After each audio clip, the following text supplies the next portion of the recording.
Hoje nós vamos falar do bicho-papão favorito de vocês, o mercado financeiro, onde todas as frustrações da vida, teoria da conspiração e outros problemas de falha de caráter encontram um inimigo comum, né? Que são os bancos, especulação, juros, rentismo, os fundos, né?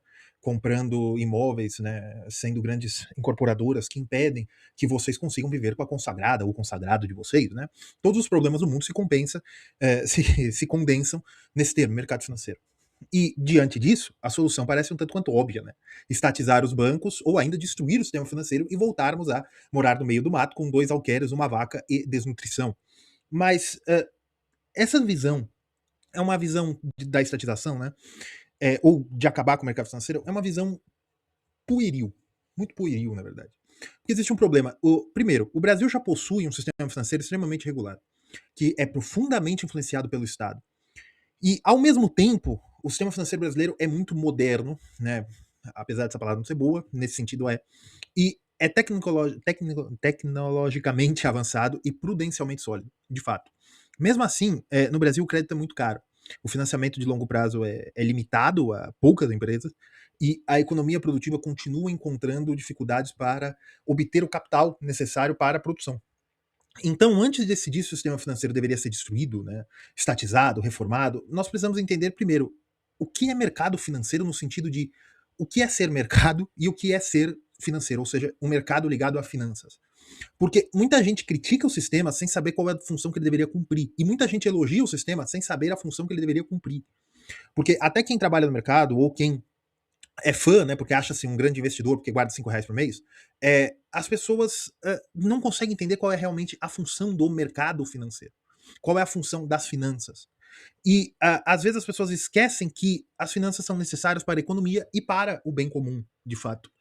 E eu sou o Léo. Nesse canal nós tratamos a economia como ciência, divulgação científica de economia, onde eu pego temas do debate público e esclareço usando a teoria econômica, seja ortodoxa, seja heterodoxa. E no vídeo de hoje, eu estou dizendo para vocês que esse vídeo é com viés claramente institucionalista, novo, né, novo institucionalista, e também com uma coroação moral, vamos dizer assim, na questão de ética econômica para a doutrina social da igreja. Tá? Esse vídeo também é profundamente influenciado pela doutrina social da igreja. Vamos lá. Primeiro, o que são as finanças? O professor Goitzman, que já esteve aqui nesse canal, professor de Yale, grande estudioso da história das finanças, professor catedrático, veja a entrevista dele aí, ele costuma apresentar as finanças como uma tecnologia, em que ele diz que as finanças são uma tecnologia que permite mover o valor através do tempo e redistribuir os riscos associados a esse deslocamento. No livro dele, Money Changes Everything, ele mostra como o dinheiro surgiu, como as finanças surgiram para permitir o avanço da civilização. Simples. Algumas pessoas possuem recursos hoje e desejam utilizá-los no futuro. Outras pessoas precisam de recursos hoje para realizar projetos que só terão resultados no futuro. As finanças, então, criam uma ponte entre diferentes posições temporais e diferentes vontades da utilização daquele valor representado no dinheiro. Essa tecnologia aparece em depósitos, em empréstimos, em ações, títulos, seguros, nos fundos de pensão e em outros contratos que vocês nem sabem que existem. E que eu também posso desconhecer. Uma empresa que precisa comprar uma máquina, ela vai financiar a empresa vai financiar a máquina para produzir, vai financiar a máquina hoje para ter liquidez para comprar a máquina ou para desenvolver a máquina, e a máquina e a empresa vai ter uma dívida que ela entende que a máquina vai pagar a dívida e ainda vai dar um lucro. Se a empresa tivesse que acumular o dinheiro para poder ter a máquina, ela, como o tempo é uma função importante na economia, né? A economia se dá no tempo, essa liquidez que a empresa está querendo agora é para adiantar a compra da máquina. Uma empresa vai financiar para começar a produzir agora e os lucros seriam temporalmente se distribuindo no tempo, os lucros são adiantados para agora. Um agricultor também financia o plantio antes da colheita. Uma família, que aí já não seria investimentos, mas é necessário para se adquirir produtos reais da economia, uma família antecipa a compra de uma casa ou compra algum produto que ela gostaria muito e não cabe dentro do orçamento. Evidentemente que é necessário prudência tal, mas às vezes é necessário. Um trabalhador vai poupar durante a sua vida inteira e depois ele vai precisar se aposentar. Onde esse valor que ele ficou poupando, onde isso vai ficar? Debaixo do colchão? Em todos os casos, o sistema financeiro vai coordenar recursos entre pessoas com poupança positiva e pessoas com poupança negativa, vamos dizer assim. entre devedores e credores. E esses riscos de você dar esse dinheiro para alguém, para esse alguém utilizar, é mediado pelo sistema financeiro, por bancos, por financeiras, vão coordenar recursos, vão fazer a curadoria desses recursos. As empresas têm os bancos têm uma capacidade muito melhor de julgar o risco de quem está tomando crédito do que você. Tem mais acesso também à capacidade de judicialização, esse tipo de coisa. E voltando a Goetzmann, né, ipsiliter é ele, na interpretação histórica de Goetzmann, o desenvolvimento das finanças foi parte importante do próprio crescimento das civilizações. Os registros de estoque, as dívidas, as obrigações de pagamento, que sustentou a organização econômica das civilizações mais complexas. E assim poderiam ter maior capacidade material. Tá? Então as finanças não são apostas sobre preços. Você não compra você não compra ações porque você quer ter uma aposta sobre se vai subir ou não. Você pode fazer isso, mas o mercado realmente coordena a distribuição de recursos, porque eu entrando nessa empresa, colocando meu dinheiro, essa empresa pode retornar dividendos, pode ter ganho de capital, isso vai aumentar meu valor no futuro. Eu vou financiar uma operação como Venture Capital, porque eu acho que essa aqui é um próximo unicórnio da bolsa, esse tipo de coisa. E veja, uma coisa importantíssima disso aqui. Para Goetzmann, assim é desde a origem, desde sempre. Para Goetzmann, os mercadores sumérios também tinham um mercado de capitais, analogamente, evidentemente, um mercado de capitais que financiava explorações de cobre na Índia, na atual Índia, que ia explorar prata, onde hoje é a Turquia, esse tipo de coisa. E eles precisavam de financiamento. E isso, segundo Goetzmann, sempre existiu, e foi isso que deu has shaped, né? Isso que deu forma à civilização. E numa entrevista concedida pelo professor Martin Schlag, né, também professor catedrático mas nesse caso de ética econômica, ele concedeu essa entrevista aqui no Rascunhos Econômicos. Ele utilizou uma analogia muito poderosa para essa questão da necessidade das finanças para a economia real, que é que o dinheiro seria como o sangue da economia. Enquanto o sistema financeiro cumprir uma função parecida com o do coração, né, que permite que esses recursos circulem e alcancem as diferentes partes do organismo econômico. Um coração não existe para acumular sangue. Ele existe para colocá-lo em circulação e para se beneficiar dos recursos desse organismo. E esse organismo precisa que o coração faça isso para continuar conseguindo recursos. E nisso aqui eu vou dar uma diferenciação que é o seguinte: o mercado é onde você tem a negociação de bens e serviços, onde os demandantes encontram os ofertantes. E no caso do mercado de batatas, é onde produtores e distribuidores de batata encontram consumidores de batatas, certo? O mercado financeiro é onde demandantes de serviços financeiros encontram ofertantes de serviços financeiros. Isso é o mercado financeiro. Esse termo vira uma metonímia, né? Não, o mercado quer tal coisa. Não, não quer, porque a gente não fala também que o mercado de batatas quer algo. Não é assim. Mas é uma metonímia. Às vezes vale a pena falar assim, às vezes não. E no Brasil ele encontra o termo Faria Lima, porque é onde está a avenida em São Paulo, onde tem a maior concentração dos bancos brasileiros e do sistema financeiro brasileiro mesmo, né? E veja, entender que existe a economia real e a economia financeira. Como nós vimos com Goetzmann, a economia real precisa da economia financeira para financiar a sua produção futura, para fazer investimentos de longo prazo, esse tipo de coisa. E as famílias também precisam da economia financeira, seja para deixarem valores para o futuro, como também recorrer ao sistema financeiro para também realizar sonhos materiais de mais longo prazo. E nisso que o professor Schlag diz que o sistema financeiro é útil ao bem comum. E a analogia do coração também permite compreender uma crítica que é feita ao sistema financeiro. O fato do coração ser necessário não significa que ele seja incapaz de adoecer e não significa que o coração é o órgão mais importante do corpo. Todos os órgãos do corpo têm a sua importância mais ou menos igual. Tem alguns muito mais importantes que os outros, mas eu acho que é muito ruim você não ter você ter a falta de qualquer órgão, certo? E antes que me acuse que eu estou comparando biologia, né, a fisiologia humana com economia, saibam que Marx faz isso. Tá? Isso é um vício institucionalista tomado de Marx, né? Aprendido com Marx, tá? Só para vocês saberem disso. Veja, a coisa mais importante é reconhecer a necessidade do sistema financeiro. Não significa que o sistema financeiro que nós temos hoje é bom, deve ser protegido a todos os custos. Não. Significa que algum sistema financeiro sempre existirá. Como algum comércio sempre existirá, alguma produção sempre existirá, algum serviço sempre existirá também algum sistema financeiro ou que trabalhe ou que tenha os mesmos fins do sistema financeiro. Então, a pergunta moral certa não é se as finanças estão servindo à produção, às famílias e à dignidade humana. É se de fato elas estão cumprindo a sua razão de ser. Se o dinheiro surgido no mercado financeiro de fato não é expoliação, e sim o resultado de um trabalho bem feito, porque o trabalhador é digno do seu salário. No caso, o trabalhador do sistema financeiro. Então a pergunta é: não é só se elas servem às famílias, não é só se elas servem à produção. Se o sistema financeiro consegue bombear o sangue, mas o sistema financeiro também não está acumulando mais do que a sua remuneração justa. E em DSI nós podemos falar disso. Tá? Em microeconomia não é certo falar justiça sobre remuneração, mas aqui, no ponto de vista moral, sim. Tá? Isso é uma posição diferente de demonizar o sistema financeiro quanto à defesa automática do sistema financeiro. A doutrina social não condena o sistema financeiro enquanto instituição, mas também não trata o sistema financeiro como um fim em si.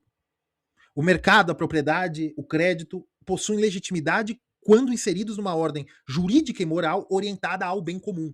E vejam a entrevista do professor Schlag, aqui nesse canal, eu vou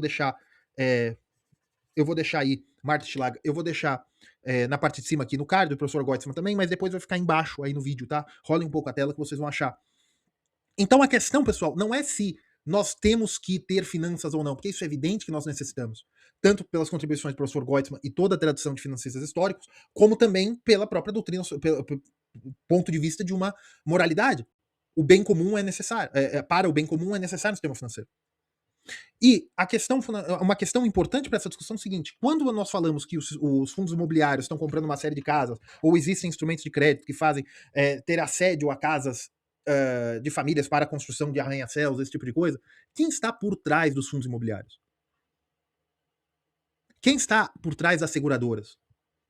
Quem são os grandes investidores institucionais? É fácil imaginar apenas que um pequeno grupo de bilionários apropria-se dos bens da sociedade. Mas em grande parte do mundo, uma parcela enorme dos recursos vem, na verdade, direto ou indiretamente dos trabalhadores. E é natural que assim seja. Porque se você tem uma quantidade, se a somatória de poupadores é igual aos recursos presentes no sistema financeiro, é natural que a maior parte das pessoas que têm recursos no sistema financeiro, não a maior parte dos valores, mas a maior parte das pessoas, sejam trabalhadores que tiveram superávit ao longo da vida e foram colocando ali para sua poupança. São trabalhadores, são aposentados, são famílias que já estão na fase de utilizar a aposentadoria, estão na fase de colocar o dinheiro para depois retornar, seja como simples postergado de consumo, ou seja como uma aposentadoria. Isso, de fato, não elimina os problemas da concentração patrimonial. Né? Existe uma pressão sobre o preço dos imóveis, práticas financeiras questionáveis, mas isso mostra que o capital financeiro contemporâneo não pertence a uma classe única, justamente pelo aumento dos serviços financeiros disponíveis. E a propriedade do capital, de fato, se tornou difusa. Existem instituições financeiras complexíssimas que até põem em xeque como nós sabemos fazer política monetária, o shadow banking, as instituições financeiras não bancárias, esse tipo de coisa, os fundos múltiplos, uma série de coisas, mas a propriedade do capital é tão difusa que não é certo você falar que o capital serve apenas para a espoliação, porque uma boa parte dos donos desse dinheiro, de forma muito pulverizada, são de fato pessoas que você ter aquele arranha-céu sendo construído, ele vai distribuir lucros para os donos, para os cotistas dos fundos, para os acionistas, não importa, vai distribuir e boa parte deles são aposentados. Essa é uma questão que o professor Schlag levanta. E o critério da funcionalidade é que nós podemos estabelecer, de fato, um critério. Nós sabemos para que o sistema financeiro serve. O sistema financeiro serve para a moção do valor ao longo do tempo e a pulverização dos riscos inerentes à moção do valor, né? Mover o valor ao longo do tempo. Então, se nós sabemos para que o sistema financeiro serve, nós podemos ter um critério objetivo, mas de julgamento subjetivo, que é o seguinte: se o sistema financeiro está de acordo com a sua funcionalidade, ou seja, se ele é funcional, ou se ele é disfuncional. E o sistema financeiro brasileiro é, muitas vezes, disfuncional. Se o sistema financeiro consegue agregar a poupança da sociedade, né? Aqui eu não estou falando do ponto de vista macroeconômico, tá? Estou falando do ponto de vista financeiro. Agregar a poupança da sociedade e oferecer soluções para a economia real e a economia real utilizará esses recursos para investimentos, esse tipo de coisa, e vai retornar os valores devidos ao sistema, e o sistema financeiro vai redistribuir aos donos do capital, conseguindo também o sistema financeiro vai ter uma diferença que pertence a ele, que é a remuneração do trabalho que o sistema financeiro fez. Porém, o sistema financeiro brasileiro é disfuncional. E eu vou mostrar uma coisa simples. O sistema brasileiro não consegue fazer essa ponte com mínimo de perfeição entre a economia real e a economia financeira. Então o sistema financeiro é ruim, é capenga? Não. Em diversos aspectos, o sistema brasileiro é um dos melhores do mundo. O sistema brasileiro não é atrasado, o sistema financeiro brasileiro é moderno, é eficiente e tem bons retornos, mas não é um dos sistemas financeiros que tenha. Os bancos brasileiros não são os que mais lucram por cliente. Tá? De fato, o Brasil, entre o G20, é um dos. Está abaixo do 16, eu não sei se agora se é o 17, se é o 18, no G20 dos países dos bancos que têm o menor lucro per capita não, o menor lucro por cliente, né, por correntista. Já com paridade de poder de compra, né? Então o câmbio aqui não entra tanto na questão. Mas o sistema financeiro brasileiro, de fato, é muito moderno, é muito eficiente. O Brasil possui pagamento instantâneo, possui bancos digitais, a liquidação no Brasil é diária. Vocês só não sabem o quão bom é isso porque vocês não vivem num país que demora 5 dias para sair o extrato da sua conta. Mas tudo bem. O sistema financeiro não deve ser avaliado pela sua velocidade quando nós estamos falando se ele é funcional ou não. Porque isso não é sobre funcionalidade, isso é sobre eficiência. O sistema financeiro brasileiro é eficiente? É. Não é um dos mais eficientes do mundo no ponto de vista de lucro, mas ele é eficiente. Mas, para ser funcional, ele precisa ser capaz de transferir recursos para os projetos, que só vão produzir em 10, 15, 20, 30 anos. E é justamente nesse ponto que o sistema financeiro brasileiro é disfuncional. O sistema financeiro brasileiro aprendeu a mover o dinheiro pelo espaço, em poucos segundos, de forma instantânea, por Pix, ou por TED, ou por qualquer outra coisa. Mas tem uma enorme dificuldade para mover o dinheiro entre décadas, de forma intergeracional, seja para a aposentadoria privada também. E por que o sistema financeiro brasileiro está disfuncional? O primeiro problema é o custo e o prazo do capital. Os investimentos produtivos exigem contratos duradouros e exigem muita segurança jurídica também.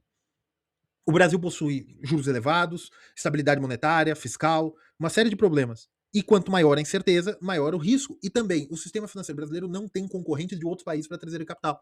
Quando se traz capital de outros países para entrar no Brasil, normalmente eles usam o sistema financeiro brasileiro. Não são grandes bancos que operam no Brasil de forma privada. Tem uma exceção que confirma a regra. Mas a maioria dos bancos internacionais que vieram para o Brasil venderam as operações. Tem uma exceção que confirma a regra, vocês sabem quem é. Tá? E você tem o problema também das garantias, o problema jurídico de recuperação de garantias, você tem uma série de problemas também, afasta investidores com menor força no mercado financeiro e faz também concentração bancária, uma série de coisas. E um outro problema é o próprio custo de oportunidade da estrutura econômica brasileira. A taxa de juros, por que eu vou emprestar abaixo da Selic para uma empresa? Eu nem consigo fazer isso, não tenho força para isso. E as empresas também, as próprias empresas também vão ver se vale a pena fazer o investimento ou não com uma taxa de juros no valor que está. Isso retira dinheiro da produção. E aí você vai falar, Léo, mas o sistema financeiro brasileiro é culpado disso porque o sistema é centralizado, né, concentrado, perdão, e isso gera uma série de dificuldades para que haja juros e incentivos para melhores produtos financeiros. E aí, isso faz com que o próprio Estado tenha que desenvolver funções de prover a funcionalidade do financiamento da produção. Por exemplo, o Plano Safra. Por exemplo, BNDES. O problema é o seguinte, de fato, isso vem para resolver um problema de disfuncionalidade do sistema financeiro brasileiro para suprir investimentos de longo prazo, para suprir o financiamento da safra brasileira. Só que o que veio primeiro? O sistema financeiro brasileiro não tem capacidade de fazer isso? Não, ele não tem capacidade com a taxa necessária pelos agricultores. Então, o sistema brasileiro, quase metade do crédito no Brasil é subsidiado.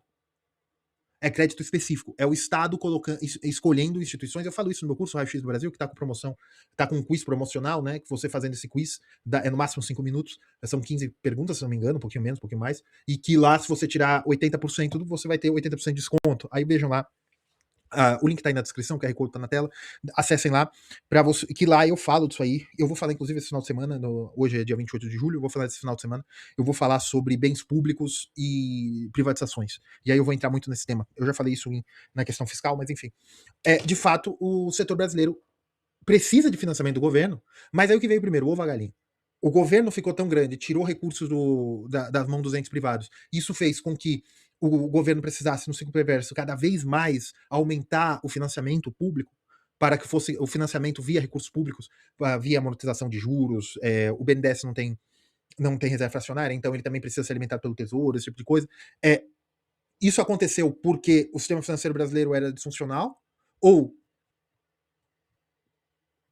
a utilização desse recurso foi transformando o sistema financeiro brasileiro privado em mais disfuncional ainda. O sistema financeiro brasileiro é segmentado.